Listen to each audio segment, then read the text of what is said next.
Imagine this, you wake up on a beautiful deserted island, white sand, crystal clear water, it's paradise. But then you hear something, a rustle in the leaves, then another, and another. You look around and your blood runs cold. The ground is moving. Hundreds, no, thousands of slippery, crawling bodies are slithering everywhere. You can't breathe, your heart is pounding out of your chest. You look up and they're even in the trees, watching you. This isn't just a nightmare, this is Snake Island, one of the most dangerous places on Earth, and I'm sending one of my subscribers there. Just kidding. Or am I? That place is real, and it's just one of the terrifying locations we're going to explore today. Our planet is filled with places that look like they're straight out of a horror movie. Places where one wrong step could be your last. We're talking about islands so deadly the government forbids anyone from going there. Volcanoes that could erupt at any second, and places with invisible dangers that can kill you years later. These are not your average tourist traps, these are places you should never, ever visit. So I've put together the ultimate list of the world's most dangerous places just for you. We're going to count down these insane locations, and I promise you, by the end of this video you'll be glad you're watching this from your couch. And hey, while you're safely on that couch, go ahead and hit that subscribe button and ring the bell. We post insane videos like this all the time, and you seriously don't want to miss what we have coming up next. Let's get into it. Alright, first up, I want you to look at this place. Seriously, just look at it. It's absolutely stunning. It looks like the most perfect untouched paradise you've ever seen. This is Bikini Atoll in the Marshall Islands. It has everything you'd want for a dream vacation. Crystal clear turquoise water, pristine white sand beaches, lush palm trees. It's the kind of place you see on a postcard and think, I have to go there before I die. But here's the crazy part. If you actually went here, you almost certainly would die. This paradise has a dark, invisible secret. What if I told you that this beautiful island was hiding something so deadly it's been completely off limits for over 70 years? It's not sharks, it's not a secret military base, it's something you can't even see. This entire chain of islands is massively radioactive. I'm not talking a little bit of radiation, I'm talking about levels so high that it's one of the most contaminated places on the entire planet. But how did this happen? To understand that, we have to go back to the 1940s and 50s. After World War II, the United States was looking for a remote place to test its brand new, terrifyingly powerful nuclear weapons. They looked at a map and found this beautiful, isolated atoll. They went to the 167 people living there and told them they had to leave their homes temporarily, saying it was for the good of mankind and to end all world wars. The indigenous people had no choice but to agree, believing they would return soon. They had no idea what was coming. What came next was absolute devastation. Between 1946 and 1958, the US detonated 23 nuclear devices at Bikini Atoll. 23. This wasn't just a small test. The most famous of these was the Castle Bravo test in 1954. This single bomb was 1,000 times more powerful than the bomb dropped on Hiroshima. It was the most powerful nuclear device ever detonated by the United States, and it vaporized 3 entire islands instantly. The explosion was so massive it created a crater 2 kilometers wide and 75 meters deep. The fallout from Castle Bravo was catastrophic. It spread radioactive material over 7,000 square miles, contaminating nearby islands, and poisoning the crew of a Japanese fishing boat, the Lucky Dragon No. 5, who were miles away and had no idea they were in danger. The islanders, who had been moved to a nearby atoll, were also covered in this radioactive ash, which they thought was snow. They had no idea it was a silent, deadly poison. The US government tried to clean up the island. They scraped off the topsoil and removed contaminated plants. In the 1970s, they even declared it safe and allowed some of the original islanders and their descendants to return home. It was supposed to be a happy homecoming, but it turned into a complete tragedy.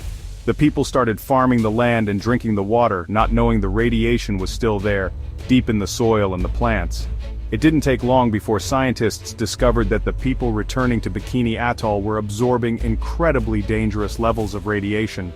The coconuts, the crabs, the plants they were eating, everything was contaminated.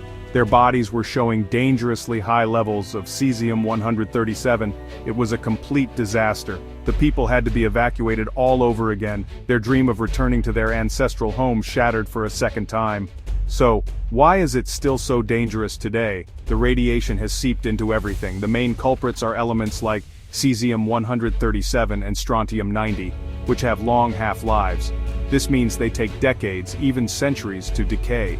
They get into the soil, are absorbed by plants, and then contaminate anything that eats those plants.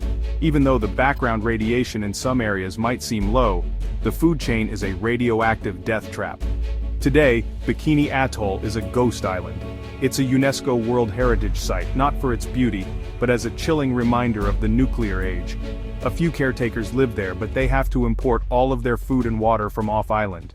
You literally cannot eat anything that grows there. Some dive tourism is allowed as the water helps shield from radiation, and you can see the massive warships that were sunk during the tests.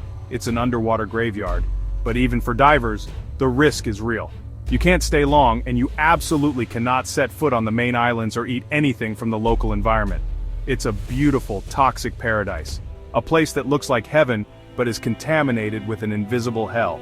It's the ultimate example of a place you can look at, but you can absolutely never ever touch. It's a permanent scar on our planet. Okay, the last place was deadly because of invisible radiation. This next place is deadly for a completely different reason. There are people here who will try to kill you the second they see you. Welcome to North Sentinel Island, part of the Andaman Islands in the Bay of Bengal. This place is so dangerous that the Indian government has made it illegal to go within 3 miles of it. And for good reason. This island is home to the Sentinelese, one of the last uncontacted tribes in the world. They have lived in complete isolation for an estimated 60,000 years. Think about that for a second. They have had zero contact with the modern world. They are a true Stone Age tribe living as hunter-gatherers. They have no knowledge of our technology, our society, or our diseases. And they want to keep it that way. How do we know they want to be left alone? Because literally every single attempt to make contact with them has been met with extreme hostility and violence. Whenever a boat or a helicopter gets too close, the Sentinelese greet it with a shower of arrows and stones. They are not messing around. They see outsiders as a threat, and they will defend their home and their way of life with deadly force. There have been so many tragic encounters over the years. In 1974, a film crew tried to approach the island to make a documentary. They left gifts like a pig, some pots and pans, and coconuts. The Sentinelese responded by shooting arrows at them, one of which hit the film director in the thigh. They then killed the pig and buried it, along with a doll, making it clear they wanted nothing to do with the outsiders or their gifts. After the massive 2004 Indian Ocean tsunami, the Indian Coast Guard flew a helicopter over the island to check if the tribe had survived. They were worried the island might have been wiped out. As the helicopter descended, a lone Sentinelese warrior emerged from the jungle and fired an arrow at the helicopter. It was a clear message. We are alive, and stay away. It's an incredible story of survival and defiance. Perhaps the most famous and tragic incident happened in 2006. 2 fishermen were illegally fishing for crabs near the island.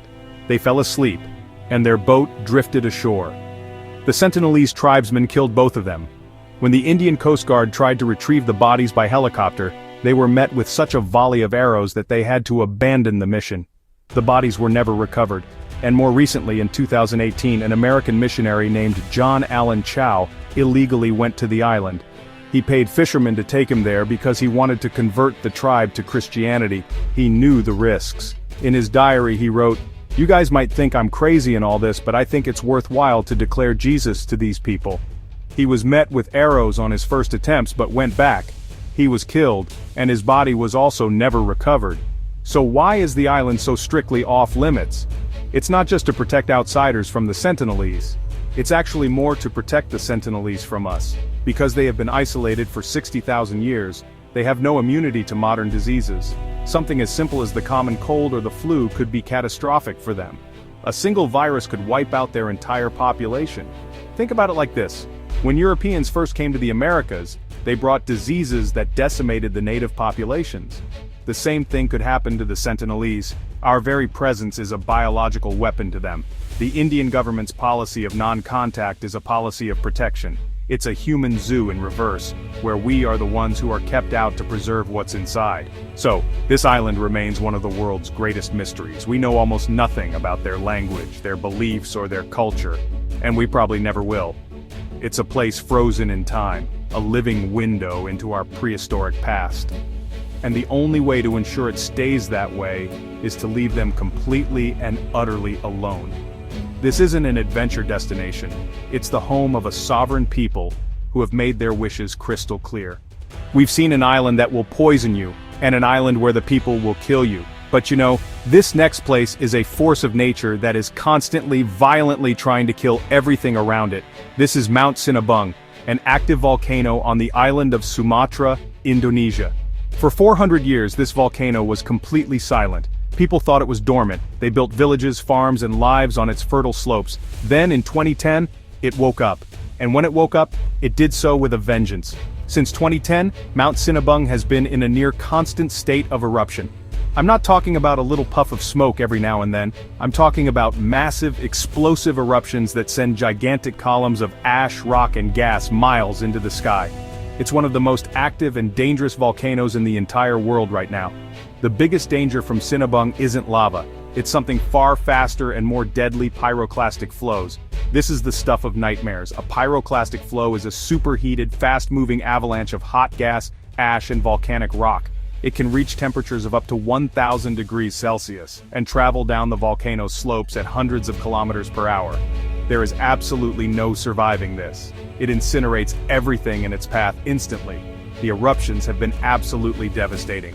In 2014, a massive eruption sent a pyroclastic flow racing down the mountain, killing at least 16 people, including a group of school children and their teacher who had gone to see the volcano. They were outside the official danger zone, but the eruption was bigger than anyone expected. It was a horrific tragedy that showed just how unpredictable this volcano is. Then, in 2016, it happened again. Another eruption, another deadly pyroclastic flow. This time, 7 people were killed as they were working on their farms in a red zone that had been declared off-limits. But for the people who live here, it's a difficult choice. The volcanic soil is incredibly fertile, which is why they live there in the first place. They risk their lives just to tend to their crops and provide for their families. The scale of these eruptions is hard to comprehend. In 2018, an eruption sent an ash column 11 miles high into the atmosphere. 11 miles! The sky went completely dark in the middle of the day. Ash rained down on villages and towns for miles around, collapsing roofs and making it impossible to breathe. It's like a biblical plague, but it just keeps happening over and over again. Tens of thousands of people have been forced to evacuate their homes, living in temporary shelters for months or even years. Their villages, the places where their families have lived for generations, have been completely buried in ash and declared uninhabitable. They've lost everything. Imagine being forced to flee your home, knowing you can never go back because a raging mountain has claimed it forever. Indonesia is located on the Ring of Fire, a massive arc of volcanoes and seismic activity around the Pacific Ocean. It has more active volcanoes than any other country in the world, with over 130. So for the millions of people living in the shadow of mountains like Sinabung, this is a constant, terrifying reality. They live with the daily threat of another catastrophic eruption. Scientists are monitoring Sinabung 24/7. They use seismographs, GPS, and gas sensors to try and predict when the next big eruption will happen. But it's an incredibly difficult and inexact science. The volcano is so active and unstable that it can erupt with very little warning, giving people just minutes to flee for their lives. The danger zone around the volcano is constantly being changed based on its activity. So while it might look incredible in videos, Mount Sinabung is a place of immense danger and tragedy. It's a powerful, destructive force of nature that has destroyed lives and communities. It's a stark reminder that even though we have all this technology, our planet can unleash power that we can't hope to control. It's a beautiful mountain, but it's a killer, and it's a place you should only ever view from a very, very safe distance. From a paradise poisoned by radiation to a lost world that greets visitors with arrows to a volcano that can't stop exploding, it's honestly insane to think these places exist on the same planet we live on. These locations are a powerful reminder that there are still corners of the world that are wild, unpredictable, and incredibly dangerous. They're not theme parks or tourist attractions. They are raw, untamable forces of nature and history that demand our respect. It makes you appreciate how safe your own neighborhood is, right? Exploring these places from a distance is fascinating, but it also highlights the real human stories behind the danger. The islanders who lost their home, the uncontacted tribe fighting to survive, and the villagers living in the shadow of a raging volcano. Their stories are as important as the spectacle of danger itself. It's a huge world out there, filled with beauty and terror, and we've only just scratched the surface. So, what do you think is the most dangerous place on Earth? Let me know in the comments below. Thank you so much for watching. If you thought this video was insane, hit that like button and make sure you're subscribed because we have so many more crazy adventures and explorations planned that you won't want to miss. We read every single comment, so tell us where you think we should investigate next. Maybe a subscriber challenge is in order, who knows? Until next time, stay safe and stay curious.